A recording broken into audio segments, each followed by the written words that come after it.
છોટાઉદેપુર જિલ્લાના બોડેલી જે આપણું મથક છે મોટું, જે જિલ્લાનું સૌથી મોટું મથક કહેવાય, ત્યાં જે ત્રીજી રથયાત્રા ભગવાન જગન્નાથજીની નીકળવાની છે, એના અનુસંધાને આજરોજ ગામના મુસ્લિમ આગેવાનો, હિન્દુ આગેવાનો તેમજ રથયાત્રા જે આયોજક સમિતિના સભ્યો છે તમામને આજે બોલાવવામાં આવેલા. બહુ સૌહાર્દપૂર્ણ વાતાવરણમાં રથયાત્રા પૂર્ણ થાય એ માટે જરૂરી સૂચનો મેળવ્યા. થોડીક પોલીસ તરફથી જે સલાહો હતી સલાહ આપવામાં આવી. એ દિવસે આપણે જે બજાર બંધ રહેવાનું છે તેવું આયોજકોનું કહેવું છે.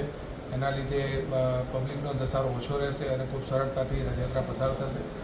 અમારે પૂરો 250 જેવી પોલીસ બંદોબસ્ત માગેલો છે, એટલે પોલીસ પૂરતો બંદોબસ્ત રહેશે. અધિકારીઓમાં હું ઇન્ચાર્જ તરીકે રહીશ, એસપી સાહેબ પણ અહીંયા આવવાના છે, એટલે પૂરતો પોલીસ બંદોબસ્ત પણ જળવાશે સિક્યુરિટીના રીઝનથી પણ. અને એક ભગવાનનો આ જે પવિત્ર યાત્રા છે એ આપણા નગરમાંથી ખૂબ શાંતિપૂર્વક પસાર થાય અને એનું હું તમને વચન આપું છું.